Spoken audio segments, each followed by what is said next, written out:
Okay. So this refers to testing. So some people call it as the quality assurance, some people call as quality control, verification, validation, etc. So these are all the complementary terms. We'll talk about them in due course of time. So testing refers to confirmation of requirements. Testing refers to verification of all the specifications that are specified. So when a test passes, all the functionalities are satisfied. Fine. So why is it important? Why is it important? There are lot many failures which we have seen in due course of time. So failures in the sense, some failures would cost millions of rupees, some failures would cost the crash of the complete software, some failures would cost the failing the government decisions, all these things. So there are some extractions from the web or from your textbooks, you can refer it from that. But one thing is for sure, when a test fails, the loss is great. So we have to address this testing. So why testing? So testing is important to catch the bugs. So statistics say that there are around 3 bugs for every 100 statements. However we test our product, there will be 3 bugs for every 100 statements that are written. So we need to test to increase the productivity. So when we have insufficient efforts in quality assurance, the rejection ratio of software will be high. Quality. So when the product doesn't reach the expected quality, there is a chance of getting your product to be rejected from the end users. So 80% of critical software consists of costs which are specified to quality assurance.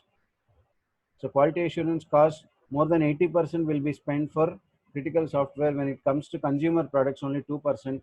So consumer products in the sense such as the e-commerce sites, etc. When it comes to critical software, mission critical systems, medical diagnostic systems, etc., the quality assurance cost for such products will be very high. So when the quality is high for a software, then we have the productivity. By implication is there. When the quality of product increases, then the productivity of the product said to be high. So moreover, bug prevention is another primary goal of testing. So when a bug is prevented in the earlier part of time, in the earlier development process, in the sense we are reducing lot of rework. In the sense we are reducing the effort of correcting, or we are reducing the effort of retesting our product. So if it is not possible, so at least we should try to discover the bug. So problem is here at bug and agra. So at least we should try to discover the bug. If at all we were unable to prevent the bugs, we should try to identify the bugs.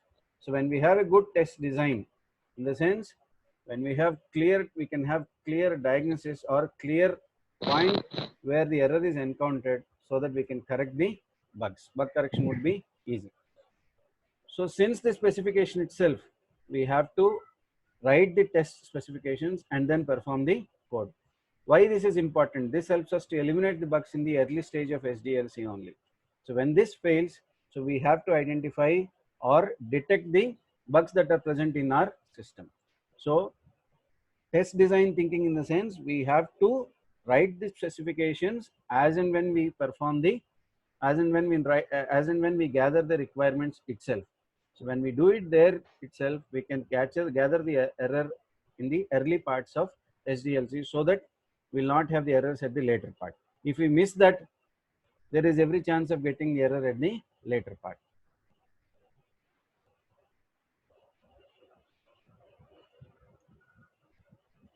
Okay. Yes.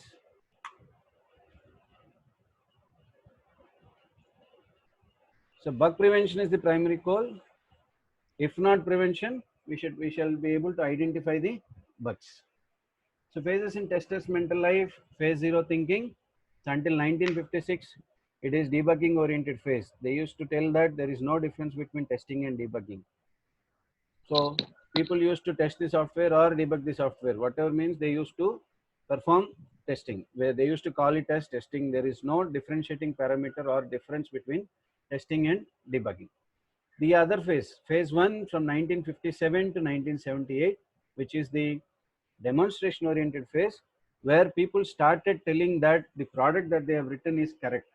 They want to show that the software works. Then from 19, it is optimistic oriented phase. Then comes from 1979 to 82, it is destruction oriented phase, where people started testing the product to say that the software doesn't work. They want to destroy the existing software by identifying the errors in the product. Then people started including risk reduction. People started testing the product for risk reduction in the period 1983 to 87, which we call it as evaluation oriented phase.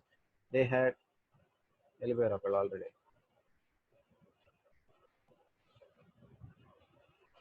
Evaluation oriented phase where they has risk reduction, planning for risk reduction. And then 1988 onwards, people started testing to prevent the errors. Is this okay? ఒకసారి చూడండి అమ్మ, ఒకసారి unmute.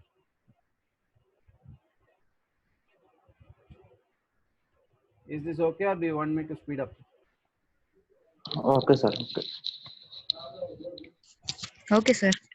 Okay.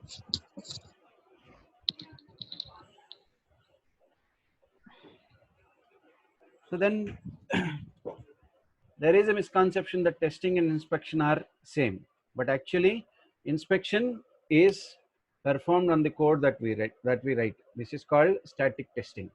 So generally to perform testing, inspection is one method that we follow to do testing. So methods and purposes of testing and inspection are different, but the objective is to catch and prevent different kinds of bugs. So inspection is used to find the bugs present in the code. Generally, we perform walkthroughs on the code and then perform the testing. So till now we have talked on the purpose of testing. So to prevent the bugs, if not prevention, to identify the bugs. Then we have talked on differences between testing and inspection. The next important aspect which we need to consider is the dichotomies of testing. Dichotomies refer to two mutually exclusive terms, so one contradicting the other, such as theory and practice, which these two contradict with each other. So with reference to the testing terminology, there are various dichotomies that are worth discussing here. Testing, debugging, functional testing, structural testing, designer or the tester, modularity versus efficiency, programming in small versus programming in big, buyer versus the builder. So these are the contradicting terms which are worth discussing so that we'll have the terminology better. So testing and debugging. So testing, we do the testing with known conditions, with user predefined procedures and as predictable outcomes. We know what is the, so we perform testing, give the input, see for the expected output. So the outcome will be, no, we are predicting certain things to happen. If such thing happened with us, then we say that the product is working properly. So predictable outcomes will be there in testing. Generally debugging follows testing phase. When there is an error, we'll try to locate the error and correct the error. That phenomena is called debugging. So to debug a product, there is nothing like a known condition. We have to start from zero. So we'll see some other ones to join here.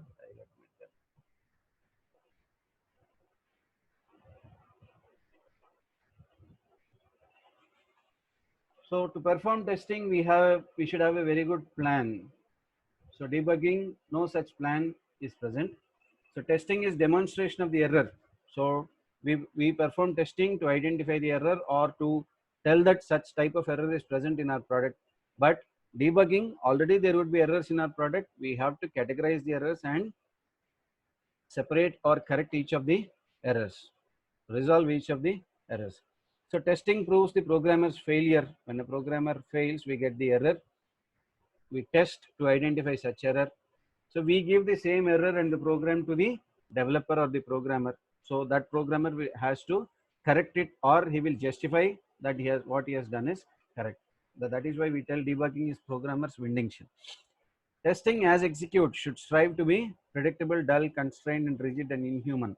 So tester is generally inhuman. He will perform testing in such a way that his whole his whole objective is to identify the error. He will be inhuman in identifying the errors.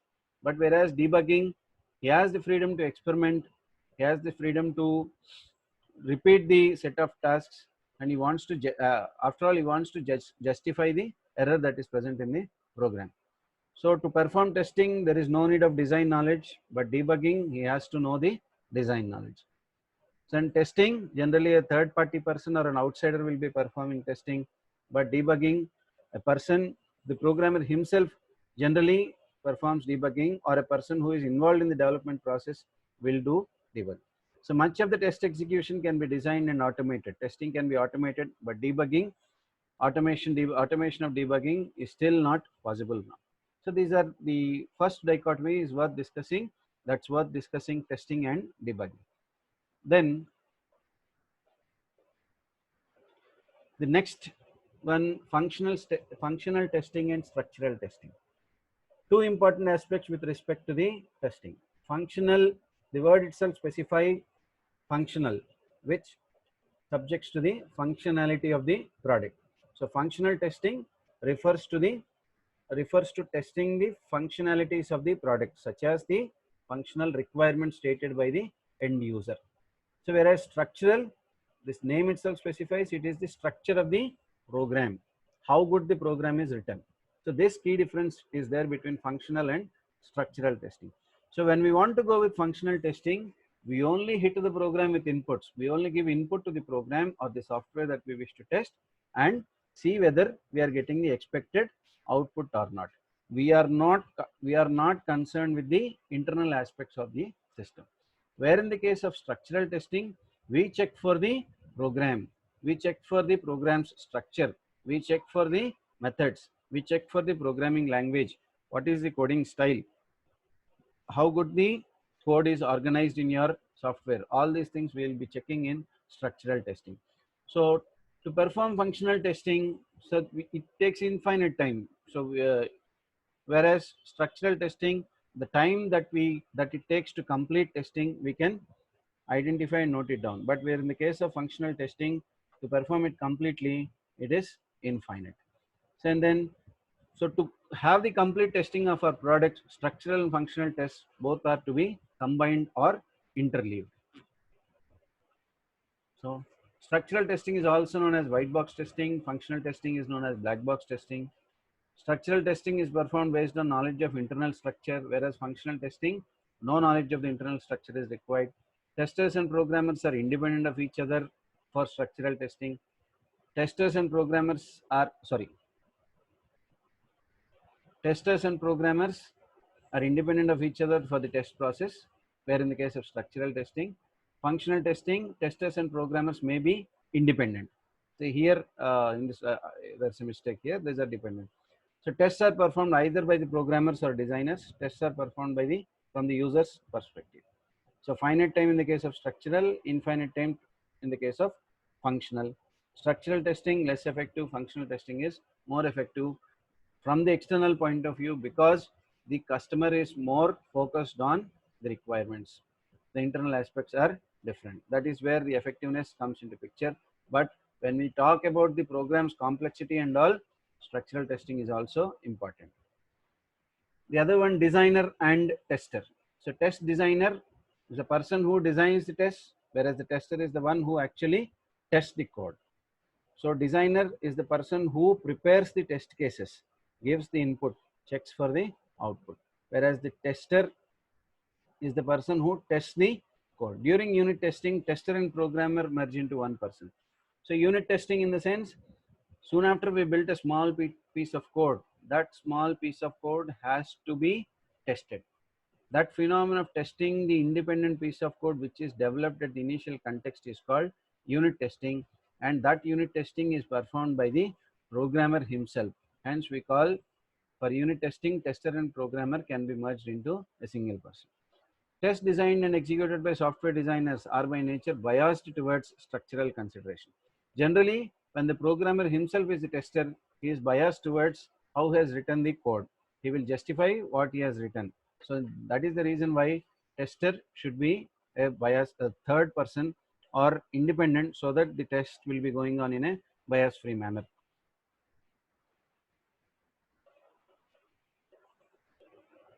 So some more key areas which are mentioned here. Designer is based on structural specification, tester is based on functional specification. Tester is a third person who is not involved in the development process. Tester depends on the implementation detail. Designer depends on the implementation details. Tester is independent of the implementation details. He doesn't require what is happening in the system. He only wants whether the customer's requirements are satisfied. The knowledge and implementation makes the designer to design the software that is efficient. He wants an efficient software to be developed. He wants the developed software to be efficient, not in the case of the development process, but in the case of but in the case of customer satisfaction. So some more elements which are to be considered.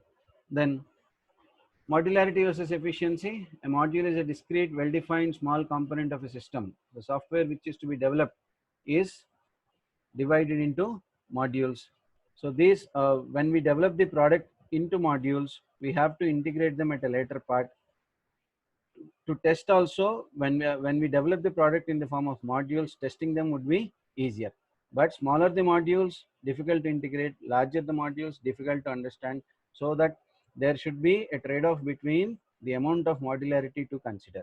So when the modularity increases, efficiency drops down. We should have a trade-off between modularity and efficiency. So smaller the component, easier to understand. Efficiency implies more number of components and hence more number of interfaces. Increase the complexity so that it reduces the efficiency. So when the modularity increases, when small number of small components increases, the efficiency would decrease. Small components modules are repeatable independently with less work. Higher efficiency at module level when a bug occurs with small components. So to test the modules, we need to consider small test cases which are called microscopic test cases. So this increases the more number of test cases in the sense we might be having number of bugs. So this implies more rework and hence less efficiency with microscopic test cases.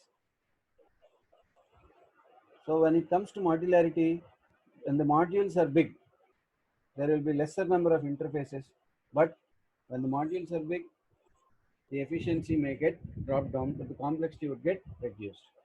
So this is another dichotomy, modularity versus efficiency. And then big and small programs. Larger programming means we'll be constructing programs which are many components having many different programmers. So small in the sense we do it for ourselves in the sense. Programming in the small is what we do for ourselves in the privacy of our own offices, which we do it at the customized level. So qualitative and quantitative changes occurs with size, and so we must testing methods and quality criteria. Changes with respect to quality and quantity occur. So as the size of the product increases, when a bigger product, we need to identify different testing scenarios or testing process to test such systems. So when it comes to clear differentiation, small programs have only few lines of code. Counterpart, we have large number of lines of code. When it comes to big, components will be smaller. Small programs does not require any testing technique or seldom. Sometimes we need testing techniques which are limited. So, but when it comes to larger programs, they require a specific testing technique. So smaller smaller programs have the phases like designing, coding, testing, debugging, etc. So bigger ones, they'll have a data dictionary to store the data and then perform unit testing one by one. Small programs are generally more efficient than larger ones. Small programs are written by a single programmer, whereas larger ones involve number of individuals or number of people. So quality of small program is generally high when it compared to a larger one. So two counterparts, small versus big. So another dichotomy, probably the last one. So buyer and builder. Buyer is the customer, builder is the developing organization. So when it comes to the development process, the tester himself should have to act as the buyer in the development process. So these roles have to be separated clearly so that this increases the accountability. So during the development process, the developer himself or the people in the development organization themselves have to come into the roles of the buyer and the builder. So builder who designs the system, buyer who pays for the system, hope for the profits of the profits from providing services, user, the ultimate beneficiary, tester, person involved in testing, operator who live with the builders. So the essence here is during the development process, the individuals have to divide into the roles and they have to involve into these roles to have a good product out. Otherwise, so there might be biased process. So these are the dichotomies which we have seen. So the dichotomies are, anyone? Dichotomies and what are the dichotomies we have discussed? Model of testing. Huh? Yes, yes.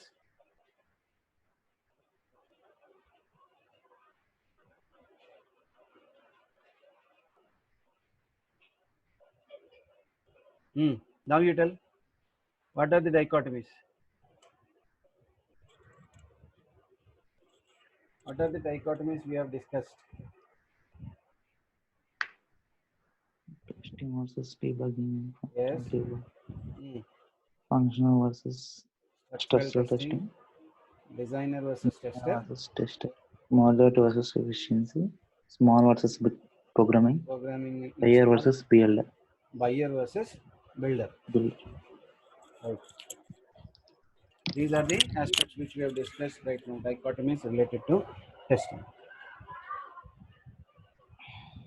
Who is 57 Arama? 57.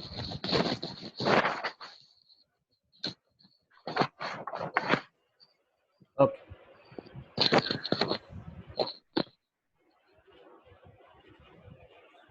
Next part we will see on the model for testing. The model for testing. Why we need to discuss on what is the model. We'll go with this.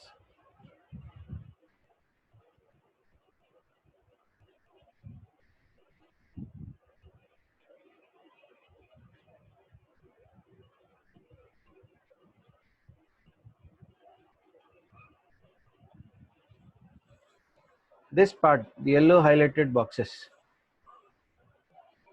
the real programming world where we have the environment for program, the actual program which is developed, psychology of the developer. So each of this, to test the program, we will create the environment model, we'll create the program model, and we'll identify the bug model. Based on the bug model, we will modify the program based on the errors, based on the results that we have got here. So we'll discuss this in further. The environment, we'll create the environment model. Program, we'll create the program model so that we'll identify the bug model, nature and psychology of the bug, nature and psychology. From that, we'll identify the bug model. So after creation of the models, we'll run various tests on the product, check for the outcomes. If the outcomes are as expected, okay. If we are getting any unexpected outcome, we will revise and come back to check the environment, or we will check the program, or we will check the bugs. We might be modifying the program itself, or we might be modifying the program model. So this is the complete model for software testing. We'll see the details one by one.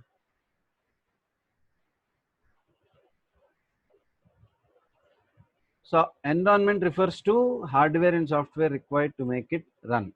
So environment may include the communication lines, the systems which are developed, which are used to develop the operators, the terminals, etc. The operating systems, the hardware, firmware, etc. So generally, when it comes to environment aspects, so these are generally stable. We know that what we are using during the development process. Rarely we have to blame them. And ఏమవుతుందంటే, so we cannot tell that the error is due to the hardware or the firmware that we are using, because we know that which hardware or which firmware we are using to develop the software.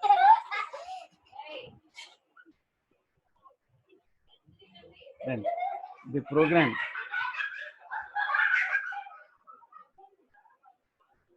the concept of program is to be simplified in order to test it.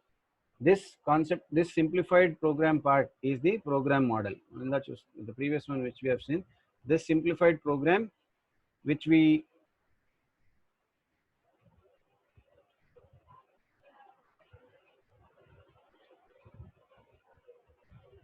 this simplified program that we use is the program model here.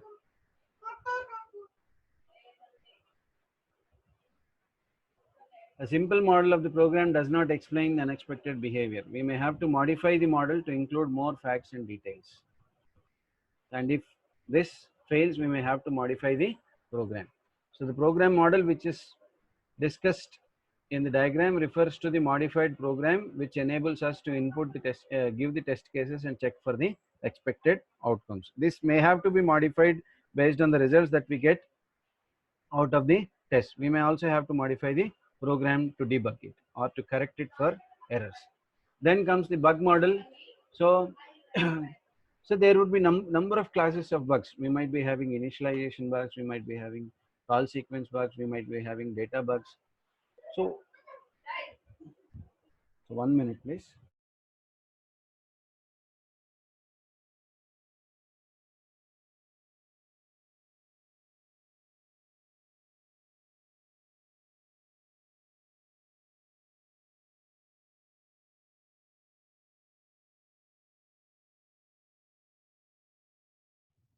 Yes. So here we try to categorize the errors that we have got or the bugs that we have got. So once we have obtained the bug, people started thinking optimistically about the bugs. So there are 9 hypotheses. So where they thought optimistically about the bugs, which are called optimistic notion of the bugs. There are 9 types of this. We'll see these are the myths or illusions that are present in the developer community. We have to understand this before trying to classify the bugs. The Bengen bug hypothesis. So these initially people thought that the bugs are nice, tame, and logical. We might be have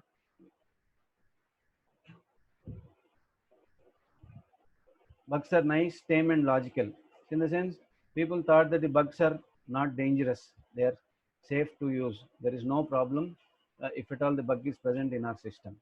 So that is the first one, optimistic notion of the bug. But that is not the case in real. When there is a bug, in the sense there is some error in our product, which could be a dangerous part at the later part. Bug locality hypothesis.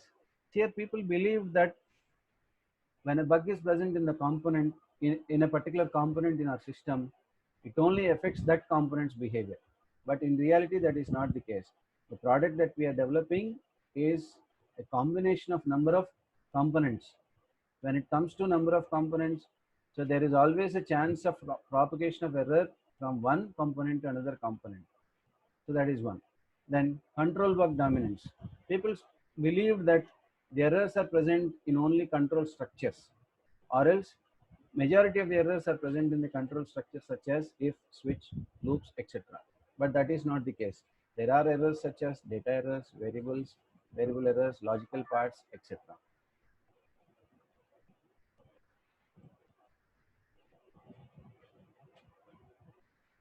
And then there is another myth or illusion, that the belief that the bugs code or data separation, the belief that bugs respect the separation of code and data. So people thought that it is easy for us to separate the bugs that are present in code and data, but that is not the case in reality. As when we start using the variables in our code, they get blended. That would be a difficult task. And the other one, lingua salvator test, believe that the language syntax and semantics eliminates most of the bugs. So people started believing that modern programming languages or clear syntax and rules specified by the programming languages eliminates bugs. So those eliminate the bugs to a limited context, such as the syntax errors could be removed, but what happens to the logic errors or data errors or something like that, which you'll be seeing in the later part.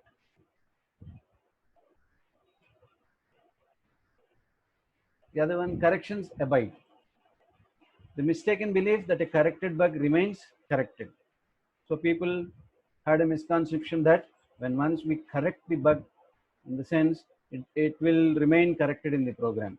But in reality, there is always a possibility that a bug to reoccur during the development process, even during the maintenance also. Silver bullets, there is another mistaken belief that language design method, representation environment, or the documentation environment, the requirements model, if you choose good programming language, good design method, good representation environment, we can have less errors. But that is not the case. In reality, the sources of bugs are many. Sadism suffices. The common belief that a sadistic streak, low cunning and intuition are sufficient to eliminate most bugs. But in reality, tough bugs need methodology. So sadism suffices in the sense, so with a cunning mindset, with a feel of identifying the error, or with intuition, the developer's intuition are sufficient to eliminate the bugs. But in reality, we need a process we need a good methodology to identify some good or tough bugs. So angelic testers is another belief that the testers are better at test design than programmers are at code design. So it is another belief that testers are better at test design and programmers are at code design. So generally we used to have an illusion that testers do better testing than programmers, but in reality, testers might not be good in preparing the test cases. So programmers may be good at programming, but testers might not be good at or better at preparing the test designs. So it depends from program to program or product to product. So these are various optimistic notions about the bugs. Mengen bug hypothesis, in the sense bugs are not dangerous. Bug locality hypothesis, that is the bugs reside in the component itself. Control bug dominance, another belief that bugs reside in the control structures. Code and data separation, believe that bugs respect the separation of code and data, but actually they are interleaved. Lingua salvata test, the belief that the language, syntax and semantics eliminates most of the bugs. Corrections abide, in the sense corrected bug remains always corrected, but that is not the case in reality. Silver bullets, that good language, good design method and good representation environment or good documentation methodology grants immunity from bugs, but in reality that is not the case. Sadism, the intuition of the sadistic streak could identify most bugs, but tough bugs need methodology or techniques. And angelic testers is another belief or another optimistic notion in the sense that testers are good at test design as programmers are good at programming, but that is not the case. Testers might differ in the programming. And then the other one in the diagram, which we need to consider, we have talked on the environment model, the program model, and then optimistic notion of bugs are the bug models, which we have classified based on the optimistic notion of the bugs. And then what are these tests?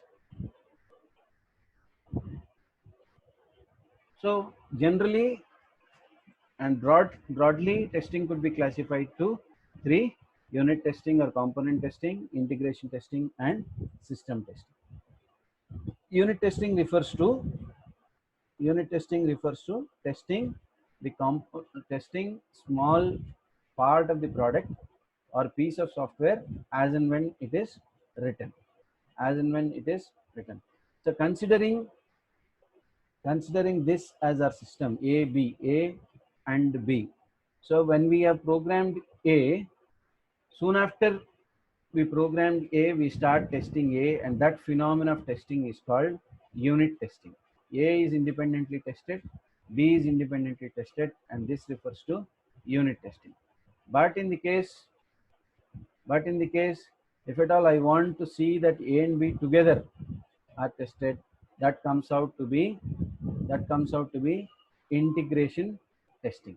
that comes out to be integration. I need to check whether, so if at all A is sending some variable to B after manipulation of the variable or performing certain tasks should return something to A based on the interaction. We will check whether the data type, we will check all the interchanges are being done properly between A and B. This will be checked. So that phenomenon is called integration testing. The same is the case if at all A and B as a system has to interact with D, has to interact with C, this whole system has to be checked again. This phenomenon is called integration testing. And finally, the system testing, we might have to check for the performance, security, maintainability, or else some fault tolerance, etc. have to be tested at the later part. That is called system testing. So that it is concerned with issues and behaviors that can be tested at the level of the entire major part of the integration testing. This includes performance, security, accountability, configuration sensitivity, startup, and recovery.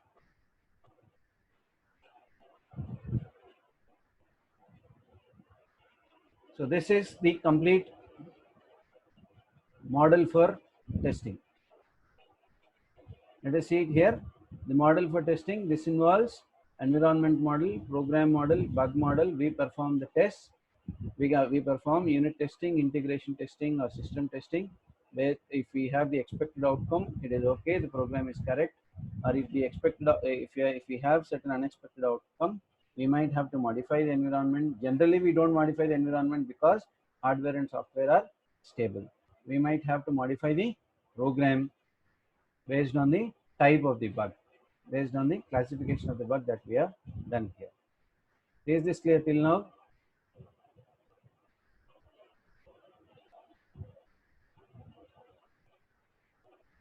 ఇంతవరకు ఓకేనా? Okay, sir. Okay, sir.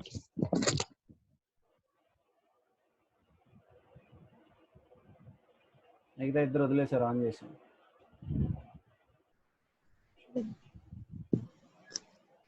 Okay, sir. ఎవరు 37? Hello, 57 ఓకేనా?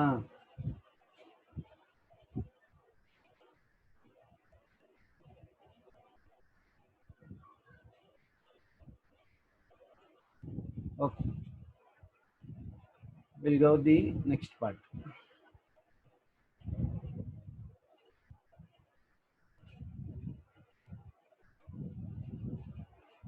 We have seen the purpose of testing, dichotomous related testing, and finally, as a third one, the model for testing. So if not tested properly, what happens?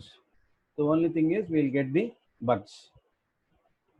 We'll get the bugs, so which lead to the failure of our system. So bugs are important. So which bugs have to be given priority or importance of bugs? How do we classify or rate the bugs? How do we classify or rate the bugs? Which bugs are to be given importance to correct? That is one which we need to discuss. So based on the frequency of their arise. So if you are getting certain class of bugs more often, we have to mark them in the order, such as control structures, data structures, features and functionality, coding, integration requirements, and others. So these are the areas where we get number of bugs or redundant bugs. Higher the frequency, higher rework and other consequences. That is the reason why bugs which are of higher frequency have to be addressed first or to be given importance. Frequency may not depend on the application, the context, or the environment. Might be there are many other parameters that consider or that contribute to the frequency of bugs. And then correction cost. There could be certain bugs which might not be frequent, but seldom they arise, but the cost of correcting would be high. So for example, if we detect the bug in the later part of software development life cycle, the cost of correcting that bug would be high. So for example, if we identify a bug during the development process, at the later stages of development process, sometimes we might have to modify the requirement specification also. So we would have spent so much of time during the development process, we have to trace back each and every phase and come forward. So that involves huge that involves huge amounts of the correction cost of such bug is high. High if a bug is detected later in the SDLC. So depends on system size, application, and the environment too. Installation cost depends. So this depends on the number of installations. So may dominate all other costs as we need to distribute bug fixes across all installations. For example, we have a product that is dispatched to, say for example, 100 destinations. If there is a bug arised, we might have to modify the installations that are present at the 100 sites. That needs to be considered. This depends also on the application environment. Moreover, if we leave the bug, what would be the consequences? So that also contributes, or that can also be considered to compute the importance of the bugs. So this measure by mean size of the adverts given to the victims of the bug. If we leave the bug, what are the consequences faced by the victims? So what is the feedback given from the victims? So this also depends on the application and the environment. A small formula or the calculation given, importance of the bug can be computed as frequency into the correction cost plus installation cost plus the consequences cost to bear the consequences. So it is the sum product of frequency and the sum of correction, installation, and consequences cost. So what are the consequences? So all the consequences of a bug could be in a 10-point scale. Bug could be mild, moderate, annoying, disturbing, serious, very serious, extreme, intolerable, catastrophic, infectious. Where the highest degree of effect would be with the infectious bug, and the lowest degree of effect would be with the mild bug. So generally mild bugs, aesthetic bugs such as misspelled output or some misalignment if it is not a graphic based program. But if it is a graphic based program, that alignment also counts. Moderate bugs, outputs that are redundant or impacting performance. Annoying, such as which annoy the user, such as truncation of the names. If at all the user is unable to get proper response from the end user, or bills misspelled, etc. Disturbing in the case of banks, etc. Legitimate transactions refused, or we might not be getting the expected money from the ATM machine. So that could be a disturbing bug. Serious bug. Serious bugs are such as transaction logs, or so you can understand transaction loss, or some amount may be deducted without our notice. Such could be the serious bugs. Very serious bugs, so amount deposited into other accounts, unnecessary withdrawals or withdrawals to deposits which are very serious. Extreme, so unusual cases where the system may get failed. Intolerable, where we cannot recover the loss. Database corruption, etc. could be intolerable errors. Catastrophic, your system fails or shutdowns. Infectious, where the failure of this system will affect the other systems also. So such as if at all there is a system failure in the satellite imaging system, that will affect all the systems that are dependent on the GPS systems. So the errors that is present in that satellite imaging system could be infectious. So in a 10-point scale, we can rate the consequences of the bugs: mild, moderate, annoying, disturbing, serious, very serious, extreme, intolerable, catastrophic, and infectious bugs. So these are various consequences of bugs. So we have seen the purpose of testing, dichotomies, model for testing, consequences of bugs. So what are the consequences of bugs? Anybody?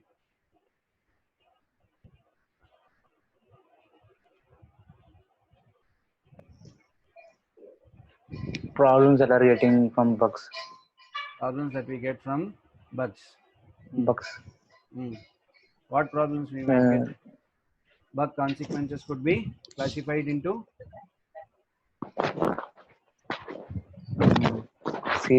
serious problems like money detecting without transactions.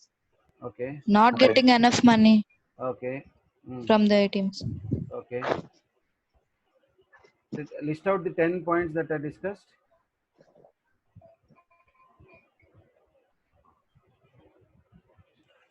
List out the 10 points. Mild, moderate bugs. Moderate bugs.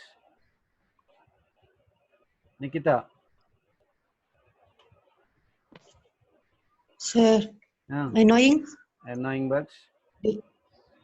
disturbing bugs, serious bugs,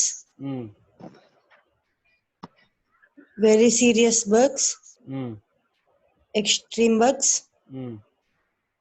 intolerable bugs, catastrophic bugs, infectious bugs.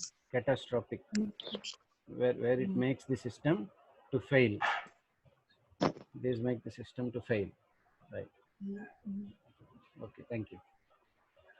So we will continue tomorrow, sir. ఇంకొకటే taxonomy box చాలా ఇంతవరకు చాలా Yes, sir. అయిపోయిందా? 1 hour, sir. 1 hour చెప్పారు sir. 1 hour అయిపోయిందా? ఇంకేం విషయాలు? ఏమో సార్ చెప్పాలి సార్ మీరే. బయటికి రాకుండా తాళం వేసారు ఇంట్లో తాళాలు వేసారా? బయటికి కూడా రాకుండా? అంతే సార్. ఎప్పుడు వెళ్తుందో ఏమో. సరే సరే. కనిపెడతారంట సార్ వ్యాక్సిన్ వస్తుందిలే కానీ. ఇంకా చెప్పాలి సార్. ఏం చేస్తున్నారు ఇంకా కోర్సులు చెప్పారా? అది రిజిస్టర్ అవ్వమని ఆన్లైన్ కోర్సారా? ఇంకా టీసీఎస్ కోర్సెరా చేస్తున్నాం సార్. Coursera, TCS iON. కోర్సెరాలో ఏం చేస్తున్నారు కిరణ్? డీప్ లెర్నింగ్ ఒకటను పైథాన్ ఫర్ ఎవ్రీబడి చేస్తున్నాం సార్. ఓకే. అదే sir Python for everybody Coursera Python for. అర్థమవుతుందా స్లాంగ్ అంతా? క్యాచ్ చేస్తున్నారా? బానే ఉంది సార్. బానే ఉందా?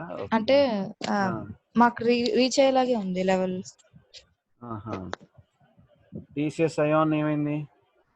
టీసీఎస్ అయాన్ అది నాకు లాగిన్ అవుతుంటే అసలు మెయిల్ వచ్చింది సార్ నాకు, కానీ లాగిన్ అన్సక్సెస్ఫుల్ వస్తుంది సార్. లాగిన్ ఫెయిల్ అని వస్తుంది. అవునా? సార్ చూడండి, మేడంతో మాట్లాడండి ఒకసారి. మాట్లాడుతుంది. టీసీఎస్ అయాన్ ఏంటది? అది కూడా కోర్సులు ఉన్నాయి ఏంటి అందులో? ఉన్నాయి సార్. ఉన్నాయంట సార్, ఫ్రీగా వస్తాయి సార్. అంటే ప్రోగ్రామింగ్ కాకుండా మిగతావి ఇంటర్వ్యూ స్కిల్స్ అవి ఉన్నాయి సార్. అవునా? దాంట్లో సరే సరే. నిఖిత మీరమ్మా? నేను వెబ్ డెవలప్మెంట్ ఇంకా డిజైనింగ్ చేశాను సార్. ఇంకోటి ఏంటిది? Web development and web designing. Web development and web designing complete చేసావా? కంప్లీట్ అయిపోయింది సార్. ఇంకా నెక్స్ట్ టీసీఎస్ మెయిల్ కోసం వెయిటింగ్. ఓకే. నాకు మెయిల్ రాలేదు సార్. టీసీఎస్ నుంచి మెయిల్ రాలేదా? కోర్సెరా కూడా రాలేదు సార్. కోర్సెరా కూడా రాలా? కోర్సెరా రాలేదా? వచ్చి ఉండాలి. రాలేదు సార్. రాలేదా? నేను ఒకటి హార్వర్డ్ యూనివర్సిటీ ఒకటి పంపించాను, చూస్తున్నారా? ఊరికే అదే సర్టిఫికెట్ రాదు, కానీ సర్టిఫికెట్ కొంచెం కాస్ట్లీ ఉంది, కానీ కోర్సెస్ ఫ్రీ.